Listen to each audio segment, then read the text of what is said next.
La Sociedad Dominica de Medios de Comunicación, Sodomco, presenta A Pensar Más con Rosa María Palacios.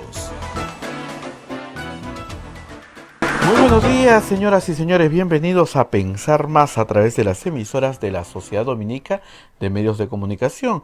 La Sociedad Dominica de Medios de Comunicación está integrada por Radio Santa Rosa en Lima, Radio Santo Domingo en Chimbote, Radio San Martín en Arequipa, Radio Veritas Cusco, Radio Cepagua Ucayali, Radio Quillabamba La Convención, Radio Madre de Dios Puerto Maldonado. Son las emisoras dominicas del Perú. También hay otras redes de radios que se unen, como en Huánuco, Radio Huánuco, Ayacucho, Radio La Voz de Ayacucho, Puno, Radio Pública, Lampa, Radio San Valentín, Ancash, Radio Moro, Huancayo, Radio Cumbres, Atipo, Radio Milenio, Abancay, Radio Estación Solar, Yurimaguas, Radio Oriente, Cajamarca, Radio Los Ángeles. También AM Tagua nos ponen podcast en todo el Perú y el mundo. Me está volviendo de Radio Activa en Cerro de Pascua, también está en conexión. Y todos los aplicativos móviles, la página web de Radio Santa Rosa, www.radiosantarosa.com.pe, y también nuestros aplicativos móviles. Hoy día es 26 de enero del año 2021 y ya estamos en conexión con Rosa María Palacios. Rosa María, muy buenos días. Muy buenos días, Abel. Buenos días a todos nuestros oyentes en el Perú y en el mundo. He cambiado un poco la ocasión esta mañana para tener un poco más de luz en días tan oscuros para el Perú a pesar del verano. Bueno, la verdad es que las cifras no dejan de preocupar, las cifras sobre la pandemia. La situación es desesperada, según la Sociedad de Médicos Intensivistas del Perú. Ya hay más de 650 pacientes en lista de espera, esperando una cama UCI, y en Lima solamente más de 1.200 a nivel nacional. Se calcula que tal vez en una semana o 10 días esa necesidad aumente a 2.000 camas UCI, que el Perú simplemente no tiene cómo producirlas. Entre las buenas noticias hay que señalar que el proyecto Respira Perú, que está bajo, digamos, administración en parte de la Conferencia Episcopal y de algunos obispos de la Iglesia Católica, anunció ayer que es posible que con el concurso de la actividad privada logren entregar al Estado 1.000 respiradores, Abel, 1.000 respiradores, pero que son de los que se llaman de un solo uso, son mucho más económicos, pero que en otros países de América Latina se han usado 2 o 3 veces, es decir, en teoría son de un solo uso, pero pueden usarse, se le puede dar un poquito más de vueltas en América Latina, donde somos pobres y este tipo de cosas escasea. Pero en todo caso son ventiladores, una solución intermedia que puede ayudar a paliar en este momento la enorme necesidad, que va a seguir siendo mucho más grande de lo que el Estado puede comprar. Y ustedes dirán, ¿pero por qué? Si la primera ola la logramos pasar con 1.500 ventiladores, ¿por qué en una semana se van a necesitar 2.000 más? Porque esta segunda ola viene con una fuerza gigantesca. Y hay que entender algunas cosas. En la primera ola no habían estas variantes que han hecho que la enfermedad sea muchísimo más contagiosa. La variante del Reino Unido está en el Perú desde diciembre. Está en el Perú desde antes de las fiestas navideñas. Tenemos también la variante sudafricana, la variante brasilera. Son variantes mucho más agresivas en el contagio.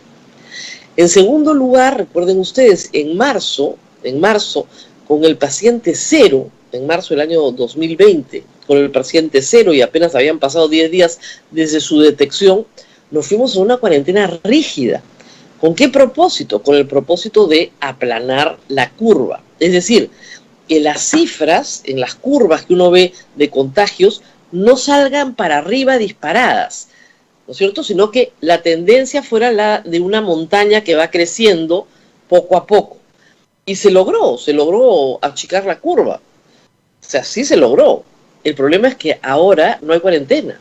Entonces, esas dos variables, una variante mucho más agresiva, sin cuarentena, la curva se dispara hacia arriba. Ahora, lo que hemos visto en algunas localidades del Perú, donde eso también sucedió, no me refiero a Lima, ¿no?, sino por ejemplo a Loreto, Arequipa, donde la curva sube alta y salta, la curva baja a la misma velocidad de la que sube, en teoría, pero falta todavía mucho por avanzar en eso. Así que esperamos unas 10 a 15 semanas muy duras para el Perú. La curva de marzo y abril, si se repitiera, serían unas 20 semanas. Pero recuerden ustedes que fue una curva que no paró de crecer mucho tiempo. Es decir, en lugar de tener este salto gigantesco y caer, el Perú simplemente creció despacio, pero creció y no paró de crecer, bajó un poquitito, vuelve a subir en julio y cae definitivamente ya para agosto y septiembre y octubre y noviembre. La caída era total, ¿no es cierto? Después de diciembre, de las fiestas navideñas, la curva comienza a subir, pero en vez de subir despacio, sube así, en pared, sube muy rápido, muy rápido, muy rápido. En ese punto estamos, sin detenernos. Hay que decir que el Ministerio de Salud, la sala situacional COVID, no publica cifras desde el domingo 23. No ha publicado ni 24 ni hoy 25, así que no sabemos exactamente cuáles son las cifras de las últimas 48 horas porque no han sido publicadas. Lo que sí sabemos es que ayer se convocó a un Consejo de Ministros a primeras horas de la tarde, terminando el mediodía, de emergencia justamente para analizar cifras, medidas, etc. No se conoce medida alguna adoptada después del Consejo de Ministros. ¿Por qué? Porque inmediatamente se nos dijo que a través de los canales oficiales se harían conocer las medidas. Por lo tanto, no tenemos nada que reportar, pero sí advertir que es muy probable, Abel, que se tomen medidas que impliquen una menor movilidad de las personas. Hay dos cosas que se pueden hacer, ¿no es cierto?, en todas partes del mundo: atender a los enfermos, prevenir los contagios. En los dos extremos de esa ecuación está la acción del Estado. O sea, tú tratas de que la gente no se enferme y a la gente que ya se enfermó tratas de atenderla. Esos son los dos extremos.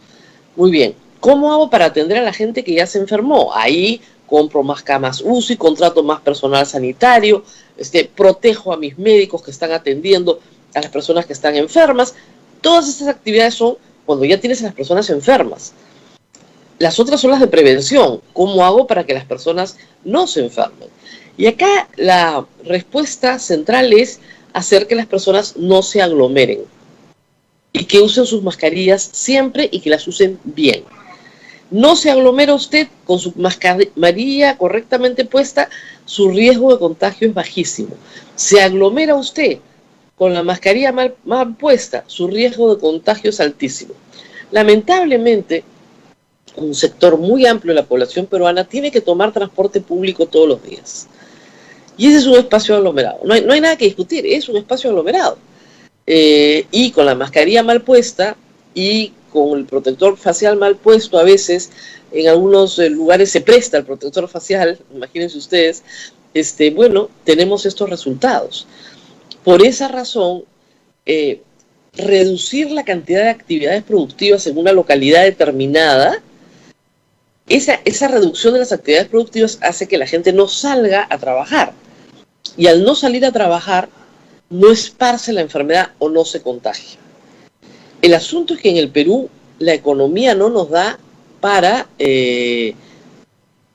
cerrarlo todo de manera radical. ¿Se pueden cerrar algunas cosas? Sí. ¿Eso va a afectar a peruanos? Por supuesto. Tiene un costo altísimo en la economía familiar, altísimo. Pero esa es la decisión que hay que tomar. Sí creo que hay algunas cosas que el Estado puede hacer para reducir la aglomeración sin cuarentenas traumáticas. Por ejemplo, el Estado tiene que regresar al teletrabajo lo más rápido posible y por 15 días. O sea, para empezar, todo el Estado de regreso al teletrabajo. En la medida de lo posible. Hay sitios donde no se podrá hacer, pero en la medida de lo posible, teletrabajo para todos, todo digital y nada de asistencia a oficinas públicas. Eso para empezar. 2, urgir al sector privado, dar normas de carácter permanente para que el teletrabajo se convierta en una forma de trabajo regular. Eso hay que hacerlo ya. Hay mucha incertidumbre. Bueno, quitemos la incertidumbre. El teletrabajo se convierte en una forma de trabajar por los próximos 2 años. Listo. O 3, o 4, o 5. O sea, ya se convierte en una modalidad de trabajo permanente. Entonces, sí, tenemos, porque la ley que hay es muy mala y la regulación que tenemos es de emergencia. Entonces, se tiene que establecer un sistema por el cual la mayoría de los peruanos pueda trabajar de una manera virtual. Si eso llega a ser el 20% de la PEA, bueno, sería notable. Yo, por ejemplo, Abel, y ustedes lo ven todos los días, hacemos teletrabajo. Abel sí está en la cabina, pero yo no. Y probablemente no vuelva a estar en la cabina en muchos meses. En muchos meses, tal vez hasta el próximo año. Ya tenemos esa idea clara. Lo segundo es que hay algunas actividades que sí, efectivamente, congregan personas y al hacerlo pueden determinar un contagio. Y estamos hablando de gimnasios, casinos, restaurantes, museos, teatros, etc. Eso debería, porque el aforo es muy difícil de controlar, restringirse al máximo o a veces eliminarse. El caso de restaurantes, yo sé que no todos pueden hacer delivery, pero tienen que premiar el delivery. Hay una iniciativa que me parece interesante, que son 24 horas de delivery. Muchísimo mejor. En el caso de los supermercados, hay que permitir que atiendan las 24 horas del día. Supermercados, farmacias y algún establecimiento comercial de primera necesidad, lavanderías, ferreterías, por ejemplo, que atiendan las 24 horas. Van a establecer turnos más largos. Eso implica tener transporte las 24 horas. No con toque de queda. Es cambiar completamente el enfoque, sacar el toque de queda de la mesa. El toque de queda se lo impone cada uno de ustedes, porque no va a salir, no tiene reuniones sociales, no tiene que ir a un colegio o a una universidad, no tiene que reunirse con nadie. Usted me dice, no, que si no ponen toque de queda nadie lo cumple. Los que no cumplen con o sin toque de queda. ¿Se dan cuenta el problema? El problema es que el transporte público tiene menos horas de operación y necesitamos que tenga más horas de operación. Que los los restaurantes atiendan todas las horas que quieran, pero con delivery.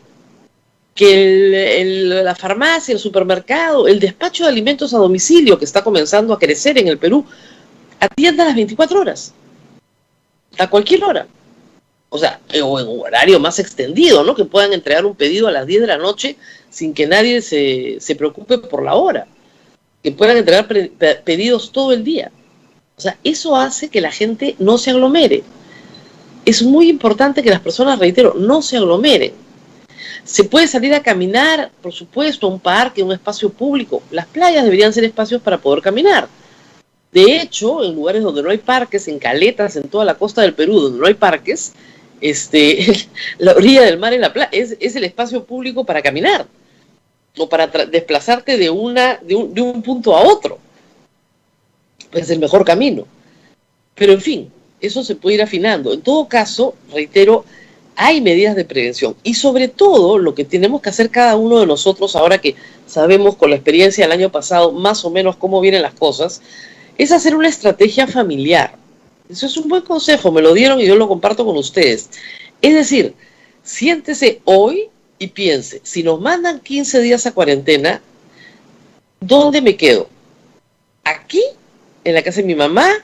¿Me traigo a los abuelos? No, los separo a los vulnerables, hago un sistema por el cual pueda mandarles comida todos los días a los abuelos que están enfermos y están solos. Imagine usted una estrategia familiar. Tenemos tiempo para hacerlo ahora. O sea, que no lo cojan de sorpresa. El gobierno ha prometido que va a dar, cualquiera que sea la medida de inmovilización, un plazo para que la gente se organice. Eso es muy importante en cuanto a salud mental, ¿no? Que no nos coja de sorpresa. Pero es importante que usted se abastezca, es importante que usted decida dónde lo van a pasar. No va a ser muy largo, eso sí está claro, porque económicamente el Perú no da, pero sí tiene que ser como mínimo 15 días, como máximo 30. No en Lima, evidentemente, porque Lima no puede parar 30 días, pero sí en algunas ciudades del Perú. Entonces hay que sentarse a hacer un plan familiar. O sea, ¿quiénes tienen que salir a trabajar? ¿Quiénes no tienen que salir para absolutamente nada? ¿Quiénes deberían estar absolutamente protegidos? Y con ese plan establecer sobre la base de la mejor forma de organizarnos, ¿dónde la vamos a pasar?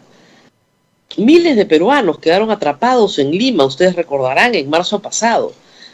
Durante el mes de abril y mayo caminaban por las carreteras para volver a su tierra. Eso no puede pasar esta vez. Esta vez tienen que estar seguros de estar donde quieren estar hoy y comenzar a moverse si es que no están seguros de dónde están. Y saber que tenemos 24 horas o 48 horas para reubicarnos rápidamente. Pero hay que estar alertas. La situación es muy mala y viene mal. Viene mal y se va a poner peor antes de ponerse mejor. Porque, como todas las cosas malas en esta vida, esta también se va a acabar. Y vamos a las noticias positivas. Dice El Comercio hoy en portada que, a ver, déjenme mirar, China, o sea, el gobierno chino, asegura que todo está listo para el envío de vacunas. La embajada de ese país en el Perú señala que ya se cuenta con los documentos para exportarlos. Empresarios y MINSA indicaban que faltaba un permiso. Compromiso del Ejecutivo es que esta semana arriben 1.667 cajas con 1 millón de dosis, según acuerdo de compra con el laboratorio Sinopharm. O sea, tienen que llegar supuestamente, ¿no es cierto?, antes del 30 de enero, estamos 25. La empresa privada dice que una vez que le den el permiso de salida, ellos tienen las vacunas en el Perú en 4 días. Mañana es 26. Mañana deberían estar saliendo las vacunas de China de todas maneras para cumplir con la palabra empeñada. Esperemos que puedan cumplir. Si la embajada de China en el Perú dice que por parte del Estado chino ya está todo, entonces la culpa es peruana, pues. A ver si en Digemit comienzan a trabajar para no boicotear un esfuerzo que es absolutamente indispensable en este momento. Y estamos viendo cómo la vacunación está ayudando a países a controlar su segunda ola. En Israel, el porcentaje de mayores de 60 años enfermos de COVID simplemente se ha caído al suelo.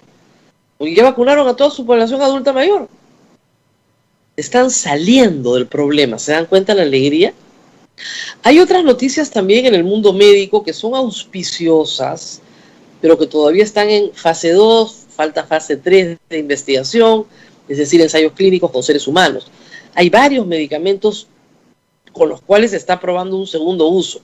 Y no estoy hablando de la ivermectina, que ha sido masivamente usada en el Perú sin resultado aparente, porque el ensayo clínico se ha hecho, de una manera empírica completamente, no se ha hecho de una forma científica, pero se ha usado en millones de personas.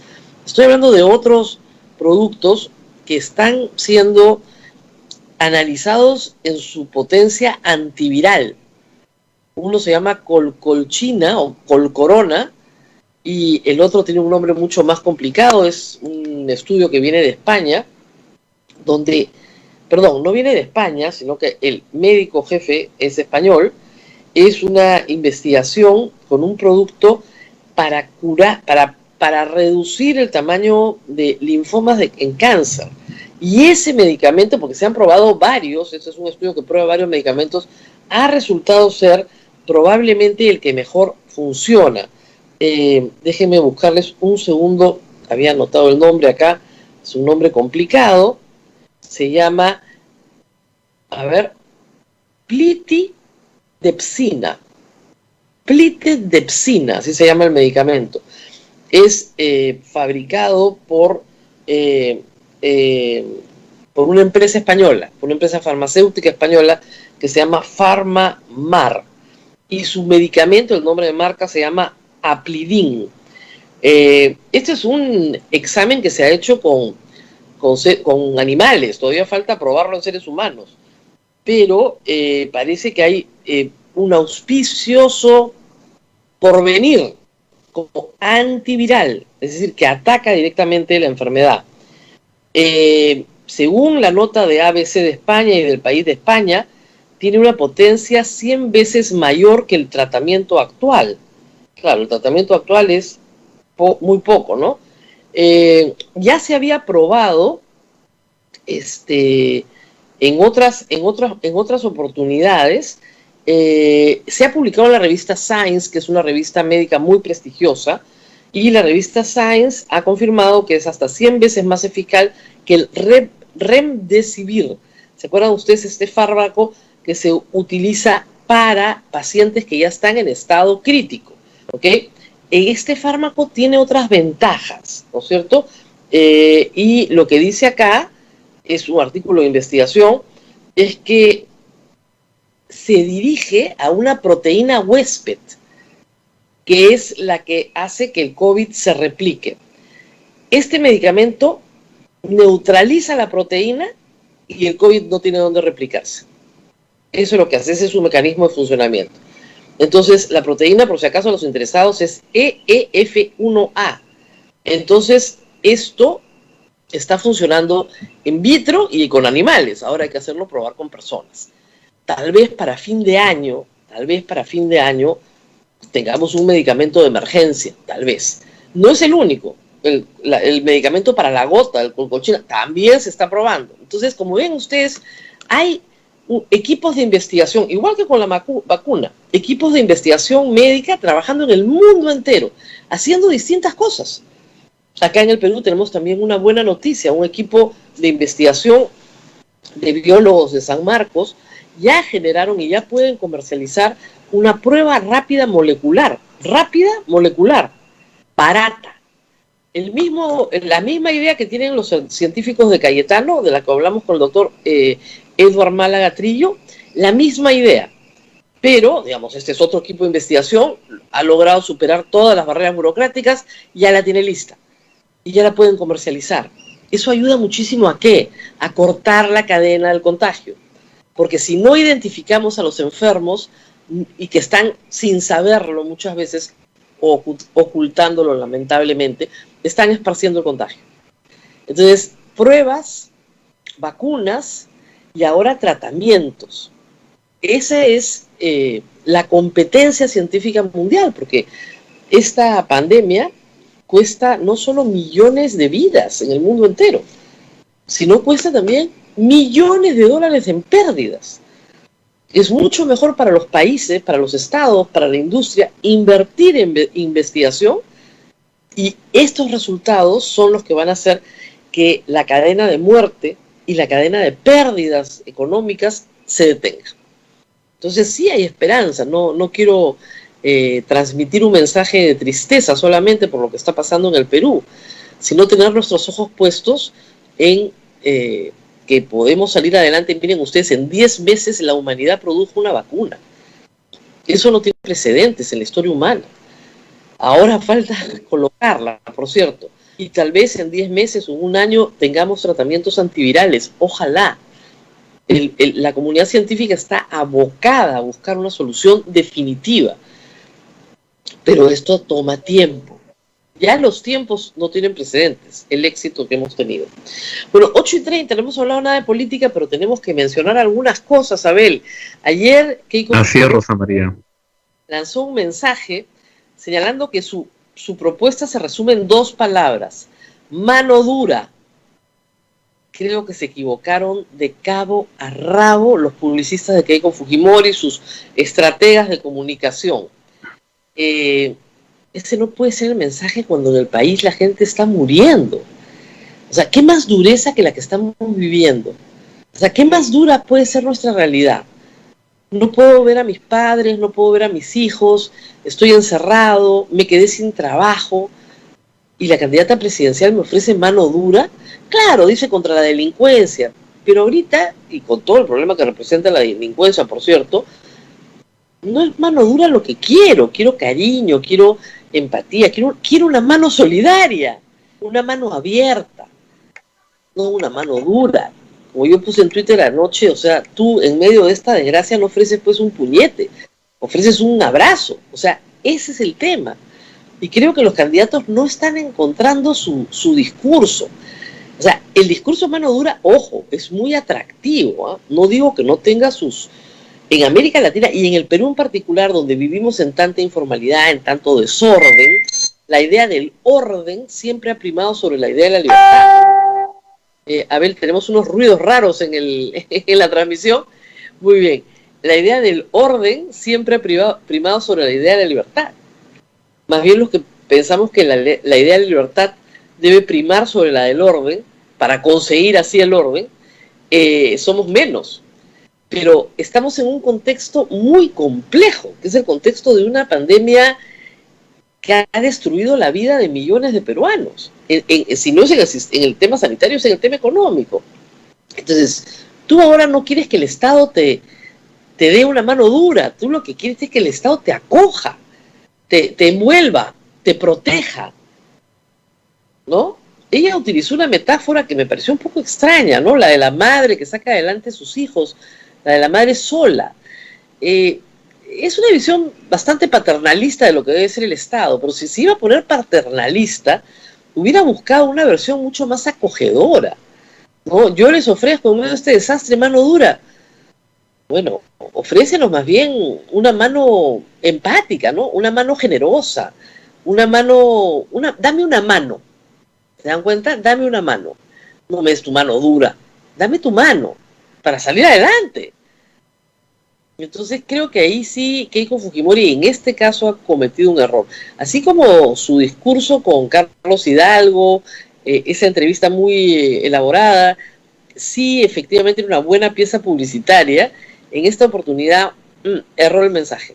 No puede hablarse de una mano dura en medio de una desgracia en la que el país está enterrando sus muertos. O sea, no es el momento, reitero, no digo que no tenga éxito el mensaje, ¿eh? En determinadas oportunidades, por supuesto. Y el otro problema es que el mensaje no va atado a su propia experiencia política. O sea, ¿qué mano dura tuvo ella con, no sé, Edwin Donaire, Vinicio Ríos, todos los congresistas que se ampararon en las salas del fujimorismo para quedarse con sentencias? ¿Qué mano dura tuvo sobre las faltas de sus propios congresistas, ¿no? Muy poca. Entonces, ahí tenemos un doble discurso. No hay mano dura en casa, frente a la corrupción en casa. No dice nada de corrupción, por cierto. ¿Dónde está la mano dura? Entonces, es difícil. Y además, algunos señalan que lo que está tratando es de asociar su propuesta de gobierno a la propuesta de gobierno de su padre, que efectivamente fue un autócrata y fue un gobierno de mano dura. Entonces quiere identificarse con ese momento político. Pero ese momento político no es el momento político actual, es una mala lectura. Alberto Fujimori ofreció orden con una economía completamente fuera de control y con dos movimientos terroristas absolutamente fuera de control. Entonces, claro, el clamor por el orden era absoluto en ese momento en la población peruana. Era absoluto y la gente realmente clamaba por orden. Hoy más que orden lo que queremos es sobrevivir, todos, salir adelante, que me den una mano, no que me den una mano dura. Entonces creo que no ha leído bien el momento político, es un error político, se puede rectificar siempre, ¿no?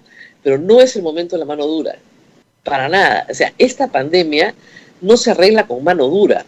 Hemos visto lo que ha pasado con la mano dura. La pandemia sigue exactamente igual. Por más dura que sea la mano, por más multas, por más... El enfoque punitivo del gobierno Vizcarra, sobre todo en la etapa Zamora-Ceballos, ha sido un desastre para el Perú. Nos puso a la cola del mundo. Ningún país ha tenido un enfoque punitivo, ¿no? Lo único que faltaba era que te multaran por enfermarte. Pero te multaban, te perseguían, te cerraban, cuarentenas sin salir, no, toques de queda de 48 horas para todo el Perú, sin discriminar por regiones, sin discriminar por actividades. Eso es mano dura. ¿Con eso vamos a resolver la pandemia? No. Entonces, creo que ha sido un error político importante. Bueno, Abel, ahora sí creo que ya estamos en comunicación con Jorge Nieto Montesinos, número 1 de Victoria Nacional, el partido de George Forsyth, ¿o todavía no? En la pausa lo conectamos, Rosa María. Bueno, yo te quería hacer recordar que cuando la señora Keiko Fujimori ha dicho mano dura, le han recordado el caso de su mamá, le han recordado el caso de Barrios Altos, el caso de la Cantuta, de los periodistas asesinados, de Pedro Yauri, de los secuestros. De verdad que se equivocó bastante al mencionar la palabra mano dura. Le han recordado de todo a la señora Fujimori. Porque tiene una mochila muy grande, tiene una, cuando tú tienes, claro, como dicen, es como hablar de la soga en la casa del ahorcado, pues no, o sea, no, hay cosas que no puedes poner sobre la mesa, tú mismo te estás haciendo daño a tu candidatura. Bueno, anoche tenía un intercambio muy divertido con los tuiteros sobre algunas candidaturas, ¿no? Y es gracioso, cuando tú tratas de explicar algo, o sea, qué es lo que estás viendo como fenómeno político, al toque saltan y dicen, usted va a votar por este, porque yo no voy a votar por nadie en este momento. Solamente les digo lo que veo. En el caso de Keiko Fujimori, así como salir a decir que sí indultaría a su padre, es políticamente lo que le correspondía hacer, y eso creo que es una buena pieza publicitaria, aunque, como digo, ya está más difícil que le creamos, ¿no? Pero por lo menos es una buena pieza publicitaria. Esta es una mala estrategia publicitaria, porque no está leyendo el momento político, está leyendo mal. O sea, no es que la gente no quiera orden, por supuesto que lo quiere, y no es que en el Perú la gente no esté dispuesta a sacrificar su libertad a cambio de orden. Eso es muy común en el Perú, en otros países no, pero en el Perú es muy común.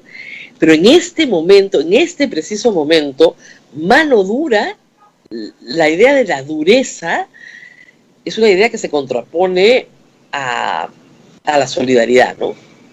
A dame una mano, extiéndeme tu mano, Estado, dame una mano, no me des una mano dura, dame una mano para salir adelante. Para esto, corta esto, cambia esta realidad espantosa en la que estamos viviendo. Por eso creo que es una muy mala idea. Así es. Bien, Rosa María, vamos a la pausa, que ya nuestro invitado el día de hoy es el señor José Nieto, el número 1 del partido Victoria Nacional. Estamos tratando de contactar con todos los números 1 para que expongan sus ideas y poder escuchar.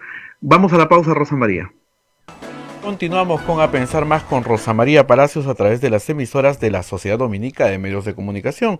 La Sociedad Dominica de Medios de Comunicación está integrada por Radio Santa Rosa en Lima, Radio de Santo Domingo en Chimbote, Radio Veritas en Cusco, Radio San Martín en Arequipa, Radio Quillabamba en la Convención, Radio Madre de Dios en Puerto Maldonado, Radio Cepago en Ucayali, Radio Huánuco en Huánuco, Radio La Voz de Ayacucho en Ayacucho, Radio Pública en Puno, Radio San Valentín en Lampa, Radio Moro en Ancas, Radio Cumbre en Huancayo, Radio Milenio en Satipo, Radio Estación Solar en Abancay, Radio Oriente en Yurimaguas, Radio Activa en Cerro de Pasco, Radio Los Ángeles en Cajamarca.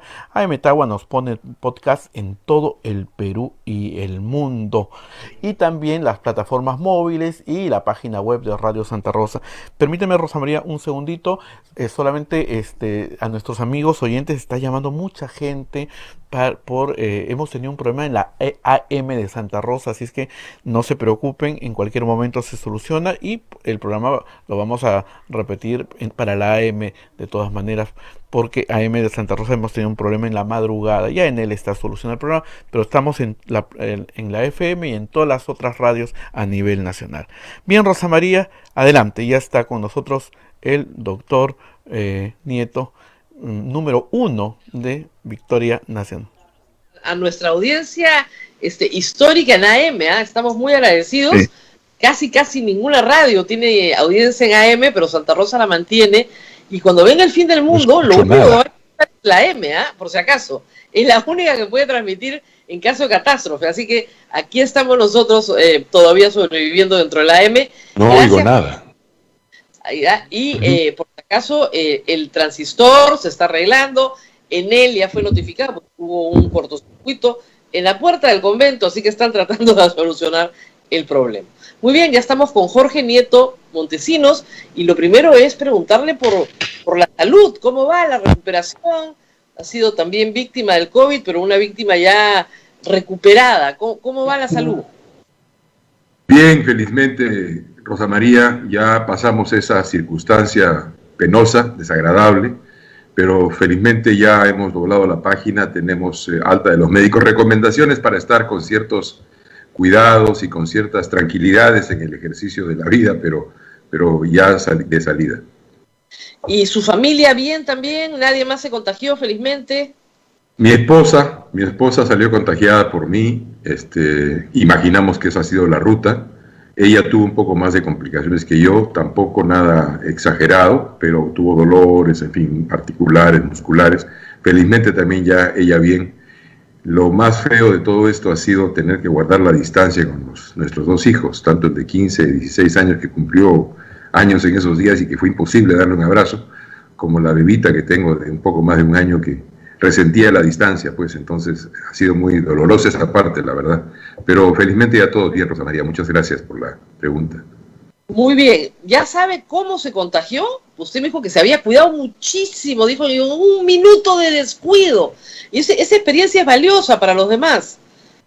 Sí, sacaba mis cuentas y yo me he contagiado aproximadamente en el día 283 o 284 de la emergencia sanitaria. O sea, hemos tenido pues 280 días de un rigor extremo, cuidado, lavado de manos, distancia, uso de la máscara, de la mascarilla, en fin, un rigor muy grande, porque yo realizo actividades, pero yo no quería traer el virus a mi casa, pensaba en mi mujer, en mis hijos. Incluso tuve que suspender las visitas con mi hijo, con mis nietas, son 3 chicas, en fin, fue rigor. Pero en algún momento, y tengo quizás la posibilidad de que sea en el trabajo con un compañero con el cual trabajo frecuentemente y que salió, después de venir conmigo a trabajar, salió él en conocimiento de que estaba infectado. No lo sabía, entonces, después de que se hizo la prueba, yo parte de rutina y parte de la prueba por la indicación de él, pues salimos positivos. Me imagino que puede haber sido ahí porque es el único momento en el cual siento que puede haberme descuidado. Y hemos estado en espacio abierto, hemos trabajado con máscara ambos, guardando la distancia, pero este virus pues es muy pegajoso. Ahora que lo ha vivido en carne propia y además con todo lo que eso significa desde el punto de vista de salud mental, si llegaran al poder y usted fuera congresista de la República, pero suponemos que le pidan ser, por ejemplo, primer ministro, ¿cómo enfrentaría la pandemia hoy, teniendo la situación de hoy? Bueno, yo lo primero que haría, desde el comienzo, pero hoy, es convocar al COEN. Lo he venido diciendo, pero no sé por qué no se entiende. Hay una ley que establece el funcionamiento del COEN. Y el COEN no es otra cosa, no es un edificio, no es un membrete, no es una placa. El COEN es el gobierno nacional actuando como comando de operaciones de emergencia, sobre la estructura del Comando Conjunto de las Fuerzas Armadas, alrededor de la cual se estructuran todos los ministerios e incluso tenemos la capacidad desde ahí de movilizar a toda la sociedad, universidades, empresas, ciudadanos independientes, grupos estudiantiles, en fin, eso está allí. Entonces, lo primero que haría sería eso. Evidentemente, un COEN para enfrentar una emergencia sanitaria no sería un COEN como el que nosotros convocamos para enfrentar al niño costero. Para empezar, los organismos técnicos convocados serían muy distintos. Pero fíjese usted una de las ventajas. Si se hubiera convocado desde el primer día, los estamentos científicos y técnicos del Estado hubieran estado poniendo sobre la mesa de las decisiones del gobierno todo su conocimiento. Sabemos que durante los primeros meses de la pandemia simplemente no fueron convocados. Simplemente no fueron convocados. Y luego cuando fueron convocados, lo dijo uno de sus miembros, renunciamos porque nos escucharon una sola vez y no nos hicieron caso. Entonces, ahí tiene usted un elemento que me parece a mí que es de modernidad del Estado, de su funcionamiento. No se pueden tomar decisiones sin tener toda la data, toda la información procesada por organismos técnicos y científicos en el Estado. Eso sería lo primero. Lo segundo, en esta circunstancia, en la actual lo he dicho en un Twitter, Lima necesita acciones de emergencia. Lima en particular. Las cifras están yendo para arriba en un pico muy elevado.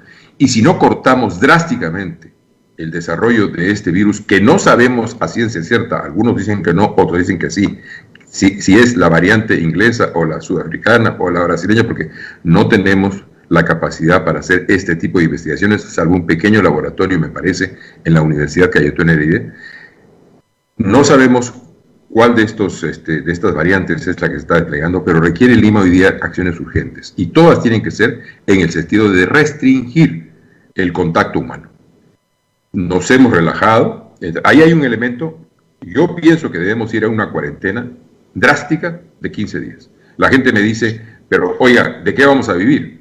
Yo digo, el Estado tiene a las Fuerzas Armadas, están las iglesias, están los comedores populares, están los organismos del Estado que reparten alimentos de distinto tipo, están las empresas privadas que se dedican al tema. Yo creo que con una combinación, organización de todo este personal, de todas estas capacidades, perfectamente podemos atender las zonas más necesitadas de la sociedad en términos de alimentación para esos 15 días. Pero iba a decir ministro, pero todavía no es ministro, pero candidato. Lo fui. Yo sé, por eso le iba a decir, ya le iba a decir ministro. Y además, por esa voz de mando, y yo dije, ya lo veo como ministro, pero a lo que voy es decisiones racionales. Eso es lo que a mí y a la ciudadanía les un poco desespera. O sea, ¿por qué no se aglomeran en el transporte público con toques de queda? Al contrario, el transporte público debería estar escalonado, ¿no es cierto?, para que se pueda transitar 24 horas al día. Las tiendas de alimentos deberían estar abiertas 24 horas al día y las farmacias también. ¿Para qué? Para que nadie se junte con el otro.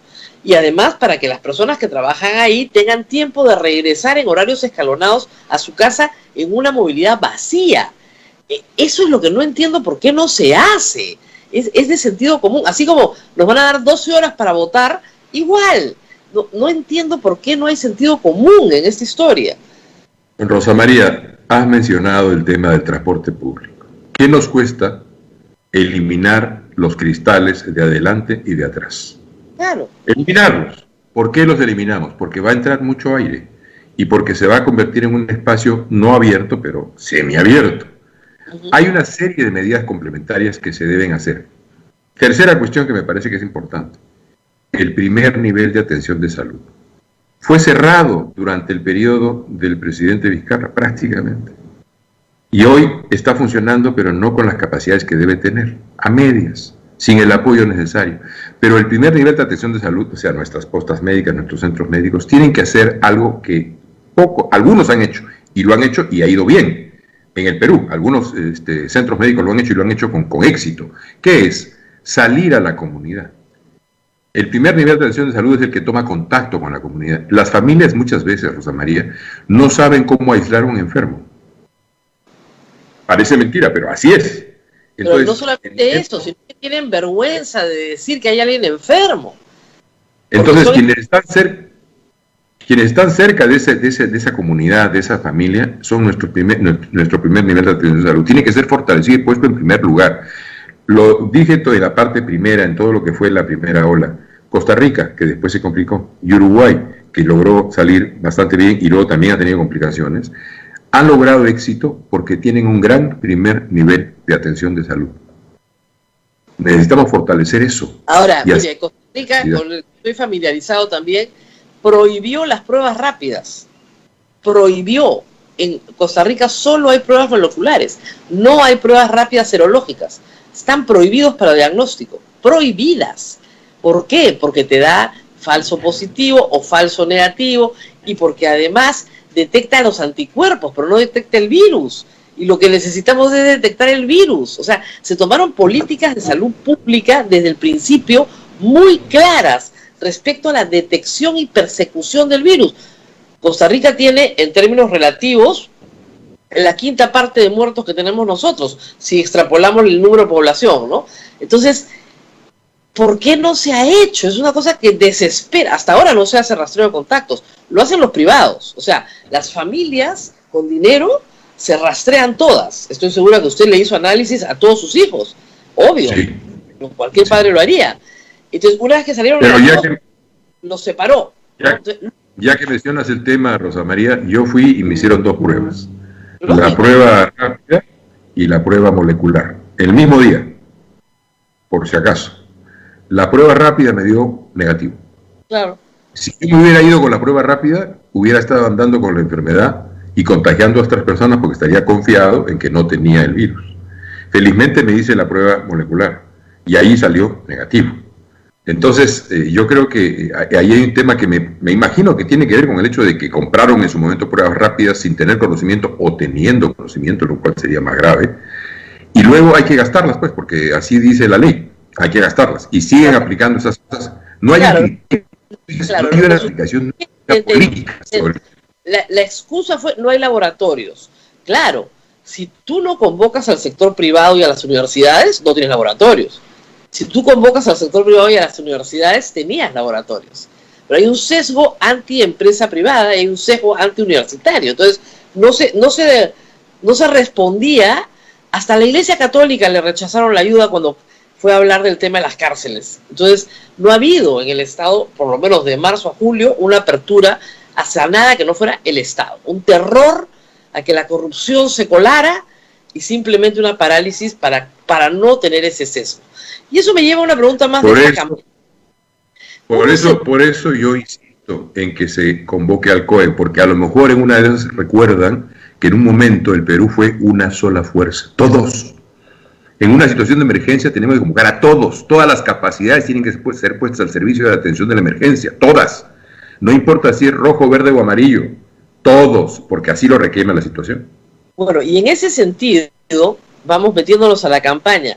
Keiko Fujimori, en vez de extender la mano, ¿no es cierto?, una mano solidaria, una sola fuerza, dice que va a poner mano dura. Ese mensaje que es muy solicitado en el Perú y en Latinoamérica, en este momento, ¿es el mensaje adecuado? Bueno, es evidente que ella está haciendo un giro en su campaña para poder expresar al sector más autoritario y conservador de la sociedad. Y está poniendo un jaque no a los demás actores, sino a los actores que tratan de ocupar su espacio. Hasta aquí el analista político.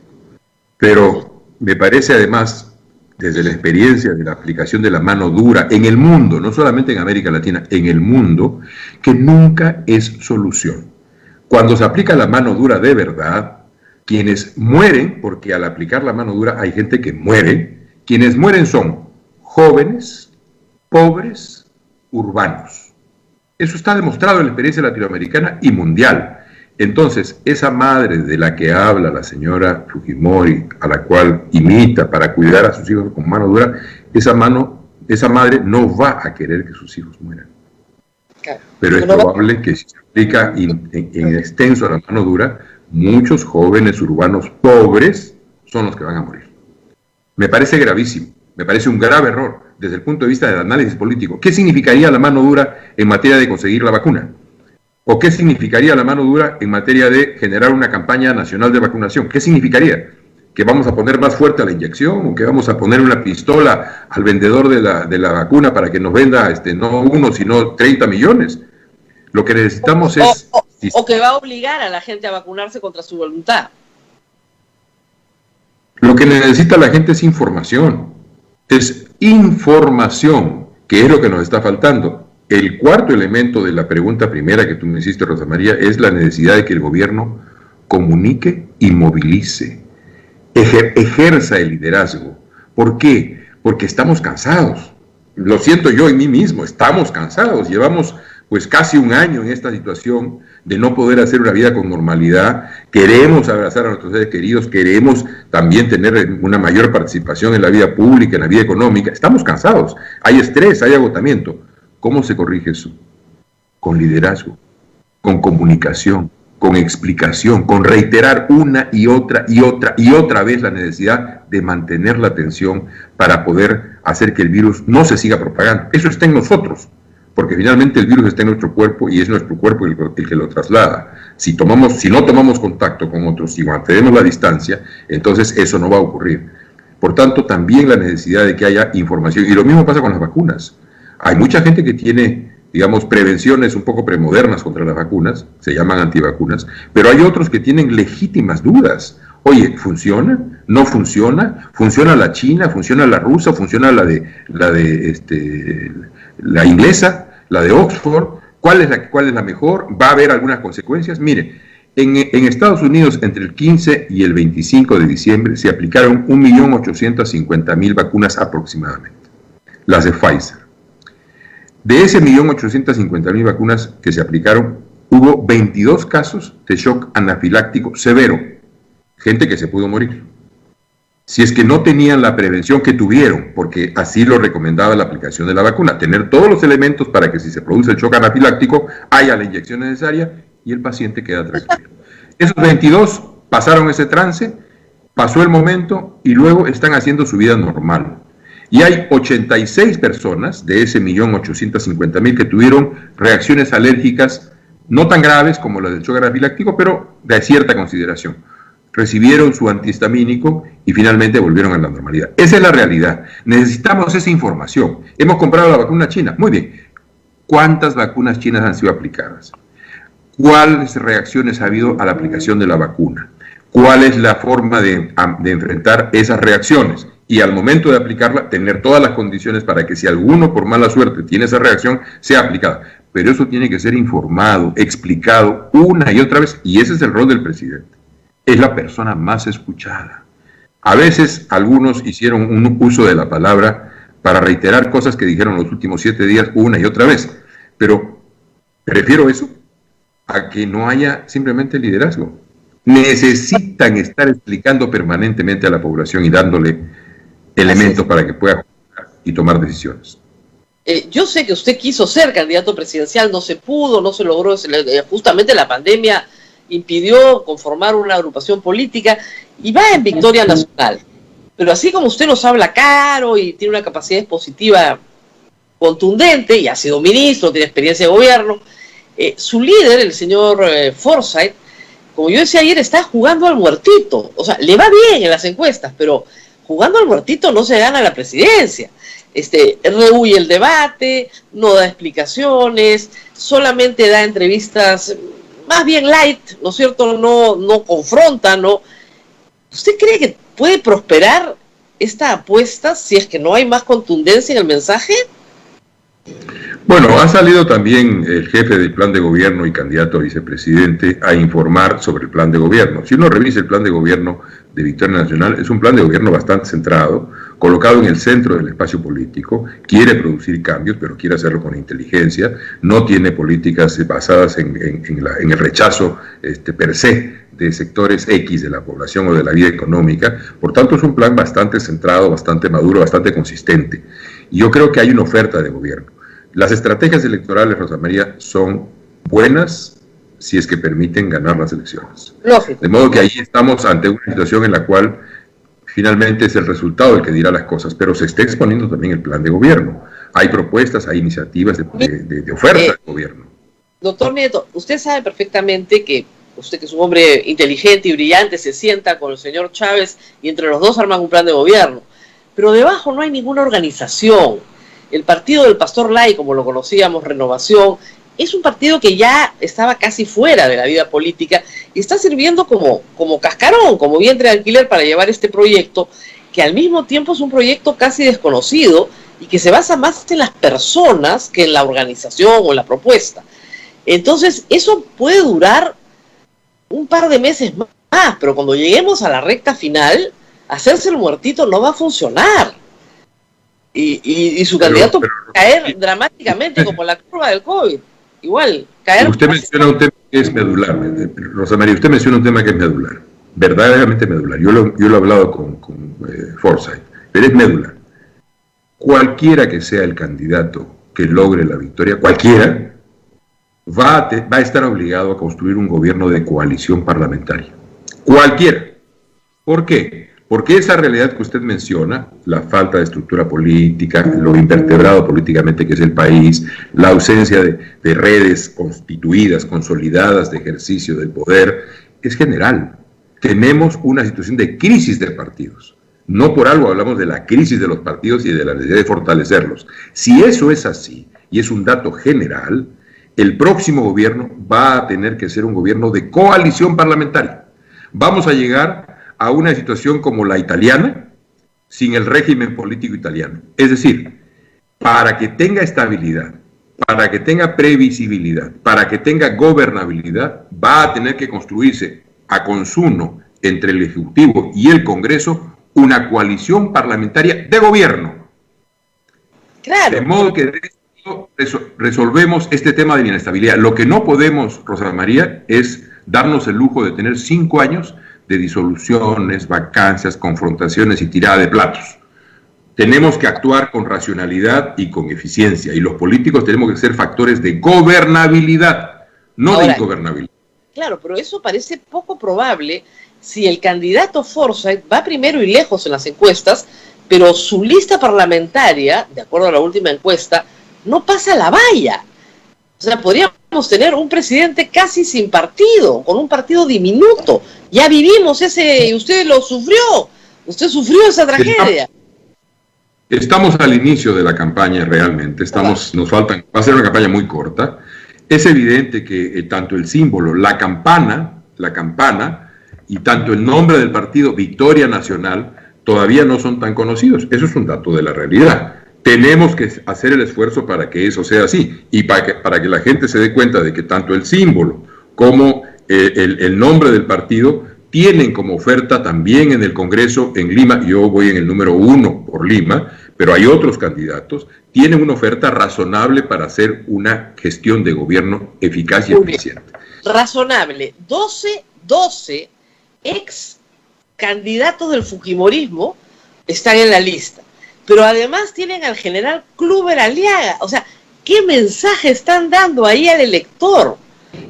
¿Son qué? La conformación de la lista no me queda claro qué son.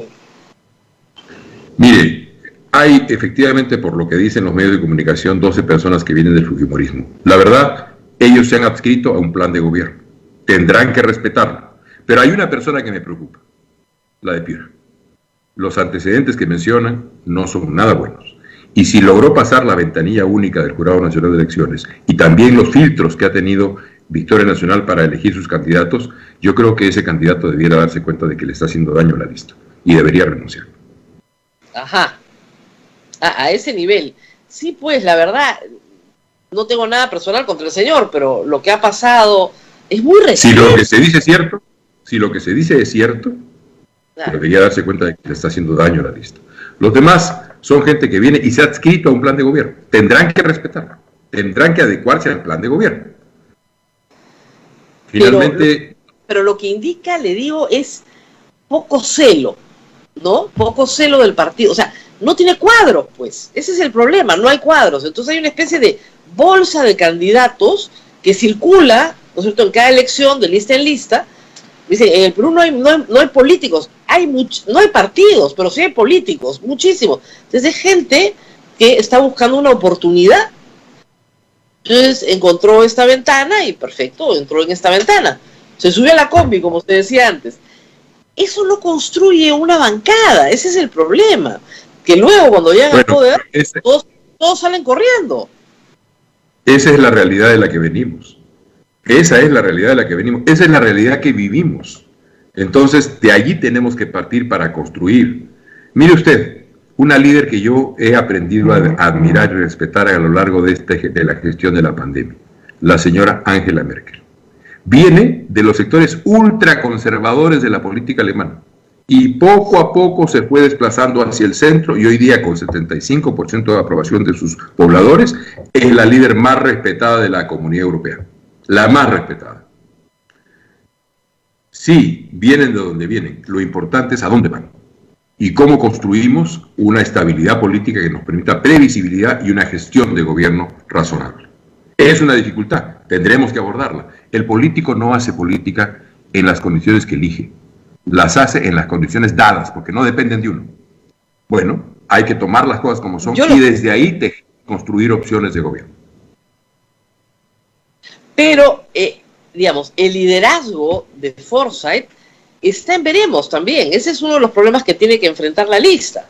O sea, lamentablemente va muy bien en este momento en la encuesta y va muy bien desde el año pasado, pero va muy bien en un contexto donde todavía el elector no indaga mucho y resulta que el candidato no tiene formación universitaria, el candidato tiene problemas como manejar en estado de ebriedad, ¿no es cierto? El candidato tiene un matrimonio mediático, roto mediáticamente en público. Entonces, todas estas cosas van a comenzar a saltar muy rápidamente en los próximos días y semanas Y va a ser difícil sostener esto, creo yo, visto desde hoy, ¿eh? Y usted también es un estupendo analista político y sabe que esas pequeñas cosas comienzan a saltar alrededor del candidato y lo tienen que sostener en la lista. Y es difícil con esa lista sostener al candidato.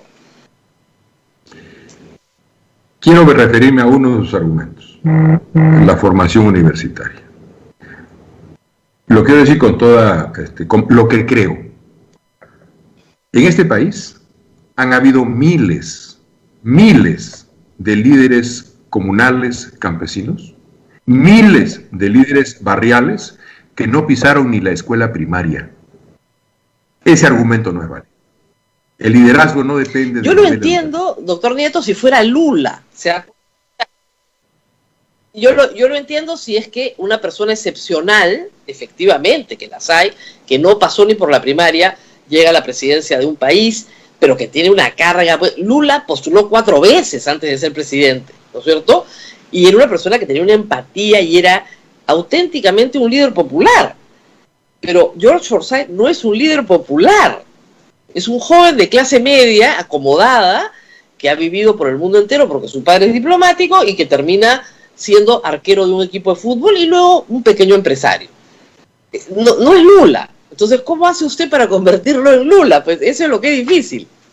No, yo no quiero convertirlo en Lula, creo que él mismo no querría convertirse en Lula, pero me parece que es una persona joven, con las dificultades propias de las personas jóvenes, más jóvenes que uno, que tiene ciertas experiencias vitales, que tiene claro qué cosa es lo que quiere, que es valiente, que sabe escuchar y que se abre al trabajo en equipo. Precisamente, entre otras razones, me imagino que es que el hecho de haber sido futbolista, él sabe que tiene que trabajar en equipo. Un jugador, por más Maradona que sea, bueno, quizás Maradona en el 86, me rectifico, pero salvo ese, ¿no? Difícilmente un jugador gana solo un partido de fútbol. De modo que trabajar en equipo, escuchar, tener la capacidad de rápido aprendizaje, ser valiente y tener 2 o 3 ideas fijas en la cabeza que son las que quiere él acometer, por ejemplo, luchar contra la corrupción, y entonces encontrar las formas para hacerlo, tener un Estado más cercano de la gente, resolver los problemas y no huirles, me parece que constituyen en él un liderazgo razonable y en conjunto una oferta de gobierno junto con todos los demás y con la propuesta que tenemos como plan de gobierno. Lo que nosotros... No conozco ningún candidato que diga voy a favorecer la corrupción, ¿no? O sea, bajo el término la lucha anticorrupción, usted fue parte, imagínense, del gabinete Kuczynski, de uno de ellos donde efectivamente persiguieron al presidente supuestamente por corrupto y lo vacaron. Y usted sabe que ahí lo que hubo fue un interés político de Keiko Fujimori, una venganza absolutamente personal. O sea, bajo el paraguas de luchar contra la corrupción se amparan muchas cosas. Y a veces, no precisamente luchar contra la corrupción. Entonces, tiene claro, que pero ese es el caso. Contenido no a es la este el frase. caso. Yo lo sé. No es este el caso. Yo lo sé, pero la frase queda como que ausente de contenido. Porque bueno, hay una propuesta bastante completa para enfrentar el tema de la corrupción, que incluye cambios legislativos e incluso constitucionales, que hay el diseño de un sistema completo de lucha contra la corrupción. Este tema tampoco es un tema sobre el cual haya que descubrir mucho. Hay experiencias en el mundo en donde se ha logrado abatir la corrupción de una manera drástica y dramática en muy corto tiempo. Requiere 3 cosas básicamente. La primera, la voluntad política al más alto nivel. El liderazgo, el presidente o la presidenta tienen que estar comprometidos con eso.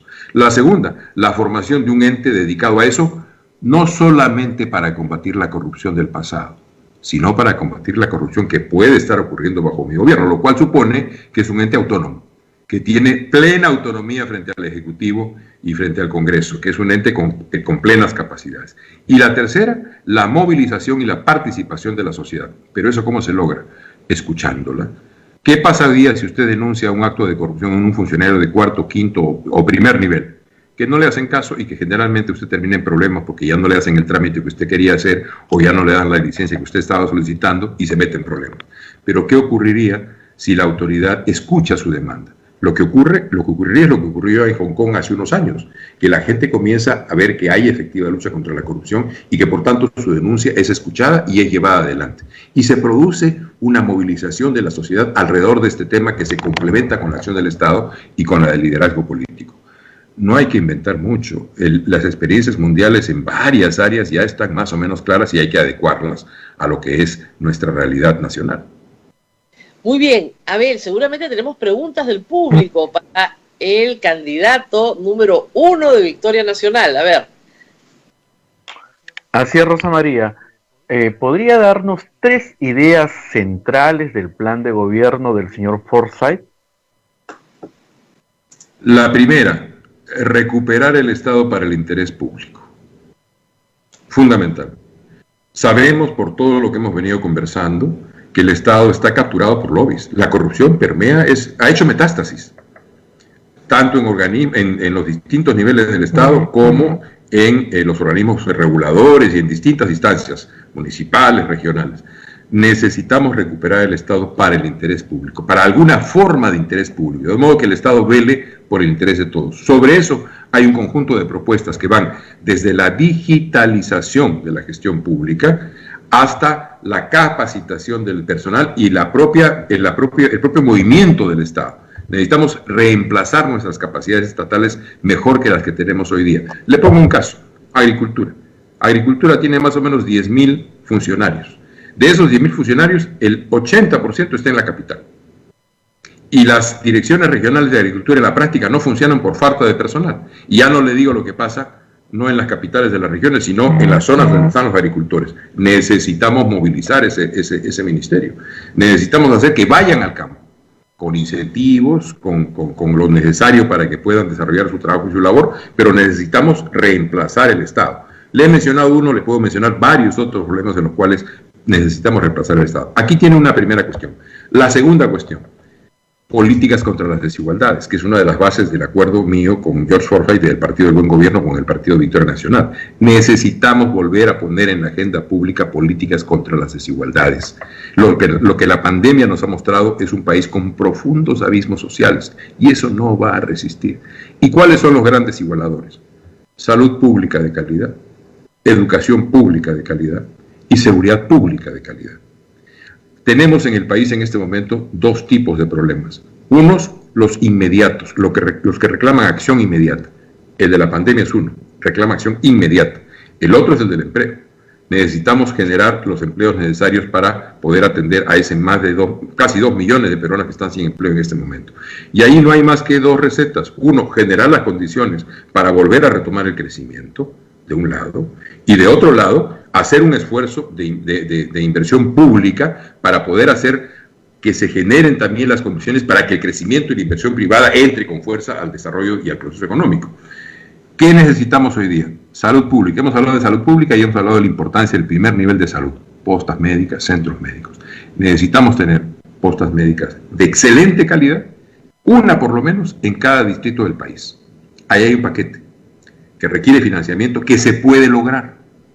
Y al mismo tiempo necesitamos reparar escuelas que hoy día están sin usar. Muchas no tienen baños. Ahí está el censo de la infraestructura educativa que da el Ministerio de Educación. Es dramático. Y necesitamos, junto con eso, para tener seguridad pública de calidad, buenas comisarías, con todos los equipamientos y las condiciones necesarias para que nuestra policía tenga una vida digna y tenga una atención digna al ciudadano. Que la comisaría se convierta en un espacio de relación democrática entre la Policía Nacional del Perú y el ciudadano. Todo eso requiere una inversión, un esfuerzo de obra pública. Y finalmente, concluyo, urgente, represas a la altura y a la medida de la pequeña producción agraria y campesina. No los grandes represamientos tipo Olmos o Majes, que también son necesarios, sino pequeñas represas que permitan que las comunidades agrarias, que la pequeña agricultura duplique su productividad en el curso de un año. Nuestra sierra, sobre todo, tenemos abundante agua una vez al año y luego una larga época de sequía. ¿Por qué? Porque no gestionamos el agua. Si parte de las políticas que desarrolla, por ejemplo, Israel en la gestión del agua, las tuviéramos aquí, tendríamos una enorme capacidad de multiplicar la productividad de nuestro país, porque además tenemos condiciones excepcionales desde el punto de vista agrario. no tenemos los grandes valles que tienen otros lugares, pero tenemos una tierra excepcional, que se expresa en productos excepcionales, como lo hemos visto con la ley de promoción de la exportación, de la agroexportación. Han conquistado mercados que hace 20 años era imposible pensar que se podían conquistar. Por tanto, políticas contra las desigualdades supone atender también esos temas de cuestión urgente, inmediata, que tienen que ver con el empleo y que tienen que ver con salud, educación y seguridad. Ahora, yo quería preguntarle también, entiendo el plan, pero quería preguntarle un tema político más concreto. Para ustedes, según las declaraciones, al principio fueron un poco confusas, pero finalmente lo dijo, según el candidato Forsyth, el 9 de noviembre en el Perú hubo un golpe de Estado. ¿Es así? ¿Para ustedes están todos de acuerdo que hubo el 9 de noviembre un golpe de Estado en el Perú? Bueno, en ese momento nosotros no teníamos todavía, si no recuerdo mal, estábamos en proceso de conversación de alianza, ¿no? En ese momento. Claro. Pero yo tengo un punto de vista distinto. En eso claramente debo decir, yo tengo un punto de vista distinto. Somos aliados, pero somos de dos partidos diferentes y por tanto tenemos coincidencias fundamentales, pero también tenemos cada quien su propia manera de ver. Yo no comparto ese punto de vista. Yo creo que hubo un abuso constitucional. Es decir, en la arquitectura constitucional hay una fisura que permite que se use a la correlación de fuerzas, al puro deseo político, si no logra los 87 votos, que sea usada esa fisura constitucional para generar conflicto entre poderes y para resolver las cosas. Y por eso una de las propuestas, una de las preocupaciones mías en materia política, legislativa, es resolver bien el tema de nuestra arquitectura constitucional. Ok, no pero antes de ir a eso, entonces, si hubo solo un abuso, para usted no hubo un acto de sedición, por lo tanto las personas que participaron en esos actos no tienen que ser juzgadas y sentenciadas ni inhabilitadas en un juicio político en el Congreso que usted integraría. Usted votaría en salvo que el Tribunal Constitucional diga lo contrario. El Tribunal Constitucional ha resuelto ya cosas, Rosa María. No ha dicho y es nada. La autoridad. Sobre esto no ha dicho nada. Yo lo sé, no, pero para juzgar un acto de sedición por infracción a la Constitución, el único tribunal competente es el Congreso. Eso sí es un juicio político, que determine que Merino y los 105 que votaron con él, o los 104 que votaron con él, no están habilitados para la función pública hasta por 10 años, como manda la Constitución, en castigo por haber hecho lo que han hecho. Usted, por lo que me está diciendo, señalando que hay una fisura, en fin, que es debatible, no participaría en ese juicio político. Habría que demostrar que hubo esos actos de sedición. Habría que demostrarlo. Yo no los puedo ver. Porque además, el mismo mecanismo que nombró al señor Merino, que ha tenido un comportamiento político, la verdad, deleznable, y que cuando uno ve sus declaraciones recientes, uno dice, oye, el paso de 6 días por Palacio de Gobierno te hizo un poco de daño, porque tienes ahora un entonamiento de voz, un engolamiento de voz que la verdad es que no se ve que se condiga con las cosas que él menciona. Pero más allá de la antipatía o simpatía que uno pueda tener por este señor, el mecanismo que se usó para nombrarlo fue el mismo mecanismo que se usó para Sagasti, el mismo. No, yo lo sé, pero a lo que voy es a lo siguiente. Si para usted no hubo un acto de sedición, es un parteaguas en esta campaña, porque hay que ponerlo. Le digo, el grupo de los morados de Julio Guzmán han anunciado claramente que sí van a llevar adelante el juicio político y van a buscar la sanción a las personas que participaron en este acto. ¿Usted no? Si tienen los elementos para aprobarlo, si tienen los elementos que muestren que hay sedición, por supuesto que acompañaré, pero tienen que haber los elementos. Pero yo no los veo. Yo no los veo, María. Los ve otro grupo político, yo sí los veo, pero usted no. Entonces está en todo su derecho de decir, yo en esto no voy a participar. Pero eso le da una luz al elector para saber cuál es la posición que tiene y eso nos ayuda a ir definiendo el voto, ¿no? Porque creo que esas son las cosas que definen finalmente el voto, ¿no? En el caso de ustedes, no promoverían un proceso porque ustedes no ven un acto, no ven actualmente un acto. Hablo de mi punto de vista, ojo, hablo de mi punto de vista. Usted me mencionó las declaraciones de noviembre y le he dicho, somos dos partidos distintos, tenemos miradas distintas, pero si hay, yo no le estoy diciendo que no participaría, si hay elementos probados de sedición, oiga, uno no es loco, ¿no? Uno tiene que estar, si esos elementos existen, hay que estar, hay que sancionar, evidentemente. Lo que digo simplemente es que el mecanismo que nombró a Merino es el mecanismo que nombró a Sagasti. El mismo, exactamente el mismo. Yo lo sé. Entonces, en materia jurídica, usted lo sabe porque es abogada, Yo solo estudié Derecho, pero abandoné, no resistí. No resistí. En materia jurídica, lo que vale para uno vale para todos. Muy bien, hay que resistir hasta el final, doctor, hay que resistir hasta el final. Muy bien. Muy El bien. tema es No, de la lo que pasa es que me Constitución. pusieron a trabajar en reforma, uno de mis últimos años. Perdón. Acá, nos preguntan por la reforma de la Constitución. Otro de los temas puesto en campaña. ¿Asamblea Constituyente o reforma de la Constitución? ¿Qué haría? Mi punto de vista es el siguiente. Primero, que la Asamblea Constituyente no debe convertirse en un mantra. Hay problemas en las carreteras, Asamblea Constituyente. Hay problemas en el manejo de la Agencia Aeroespacial, Asamblea Constituyente. Hay problemas en el manejo de la gestión de salud, Asamblea Constituyente. No, la Asamblea Constituyente es un mecanismo que requiere ciertas condiciones para ser ejercido y convocado. Entonces, esa es la primera cuestión. No hay que discutir esto como si se tratara de un mantra. Que la Constitución requiere reformas de fondo, yo sí lo creo. Requiere reformas de fondo. ¿Qué tenemos que discutir? ¿Cuáles son esas reformas? ¿Por qué tenemos que discutir cuáles son esas reformas? Porque finalmente de lo que se trata en un documento constitucional es de construir un consenso suficientemente amplio, tanto en la sociedad en general como en particular en el estamento político, para que esa nueva constitución o esa constitución reformada sea el consenso necesario para que todos hagamos la vida pública ordenados por esa constitución. El ejemplo clásico es el español, década del 70. 80% de la sociedad votó a favor de la nueva constitución y 80% del estamento político estaba a favor porque había participado en la construcción de esa nueva constitución. ¿Pero qué supuso eso? Una discusión de contenidos. Y esos contenidos es lo que no se está discutiendo. Entonces, yo iría más bien por ahí. Mecanismos para el cambio constitucional hay muchos. Uno es la Asamblea, que no es un mantra, pero también puede haber leyes de desarrollo constitucional. Yo he venido insistiendo que el Congreso puede ejercer la capacidad que tiene de desarrollar leyes de desarrollo constitucional. Tienen requisitos, tienen condiciones, se pueden hacer. Yo eventualmente tenía otra opción, que en la próxima elección, en la del 2021, se pusiera a referéndum la elección de un Senado, la vuelta de la bicameralidad. ¿Y por qué en referéndum? Porque hubo un referéndum en donde la sociedad peruana dijo no. Creo que solamente se puede corregir con un nuevo referéndum y que los políticos hagamos explicar por qué sería importante que hubiera nueva bicameralidad. Y que ese Senado, en sus primeros 6 meses, tuviera como trabajo exclusivo revisar íntegramente el texto constitucional. Pero son días. Yo le pongo 3 temas rapiditos, me dice sí o no. ¿Ya? Aborto, pues eso implica reforma constitucional, ¿sí o no? Yo creo en el derecho de la mujer a decidir. Muy bien. Matrimonio de personas del mismo sexo.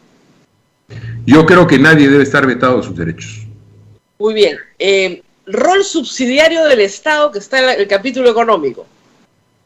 A veces sí, en general sí, pero no siempre. Hay veces en que los fiscales del Estado tienen que tener un rol impulsor para que se despliegue la empresa privada. Muy bien, y pasa en todos los países del mundo. Claro, modificaría el artículo del rol subsidiario, entonces.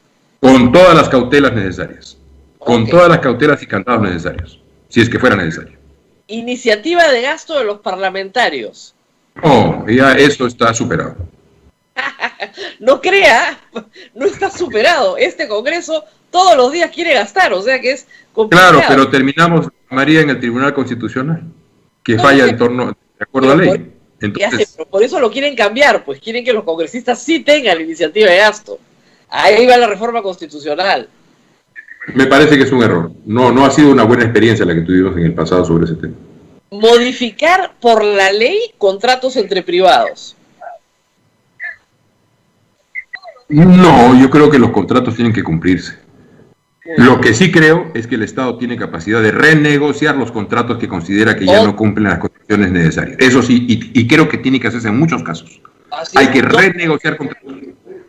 Eso todos los peruanos, cualquiera puede renegociar.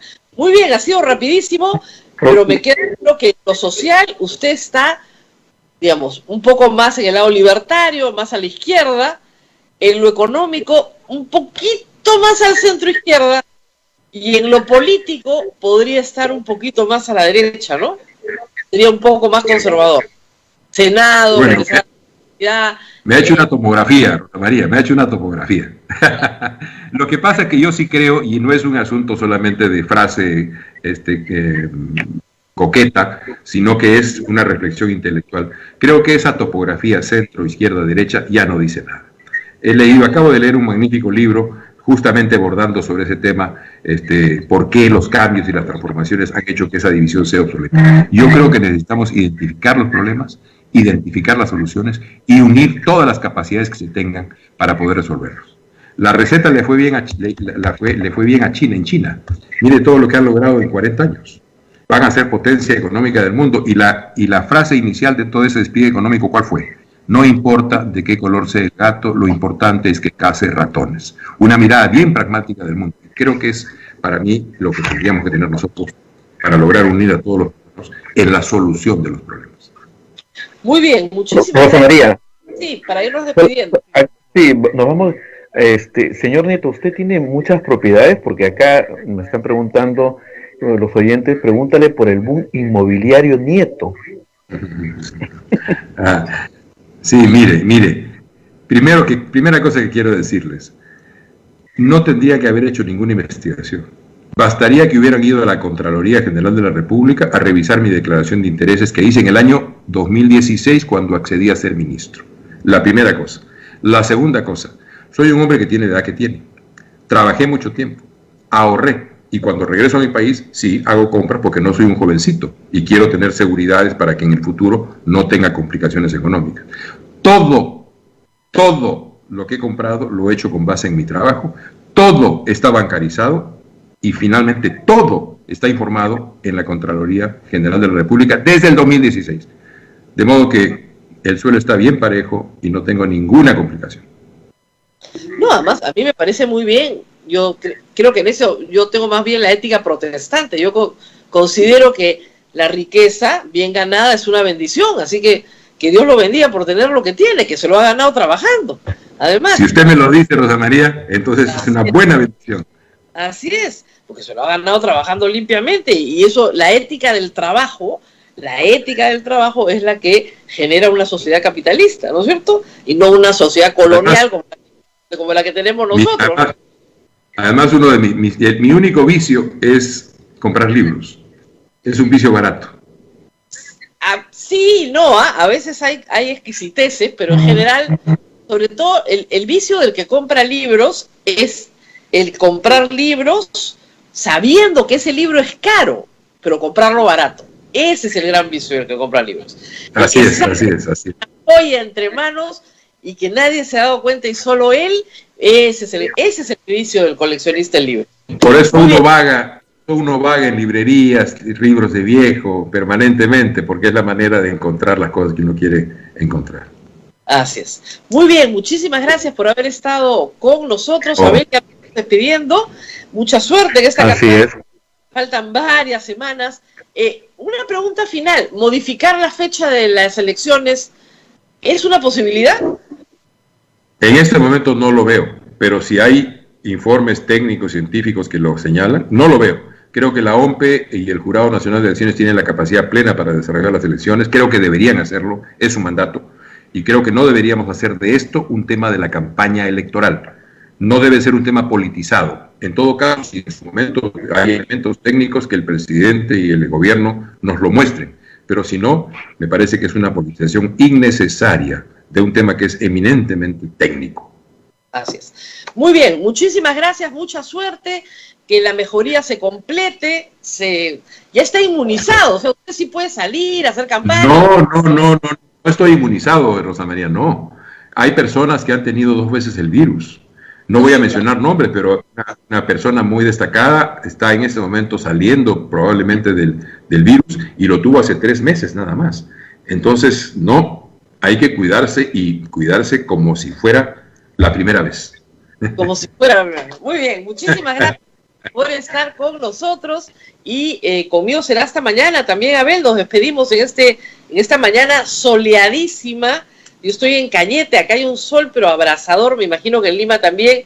Acá tenemos otra cuarentena, acá a las 7 de la noche estamos en la cama, pero sí contarles que el día está lindo, así que espero un buen día para todos ustedes que nos siguen aquí en Radio Santa Rosa. Seguiremos con más candidatos, Abela, De todas maneras. Sí, mañana también tenemos de otro partido político, hay que decirle a los oyentes, estamos tratando de traer a los números unos o los que ocupan los primeros, los que están en los 10 primeros de la lista, pero también vamos a dar oportunidad a todos de acuerdo al tiempo que tengamos. Así es que, y todos los candidatos presidenciales están invitados, todos.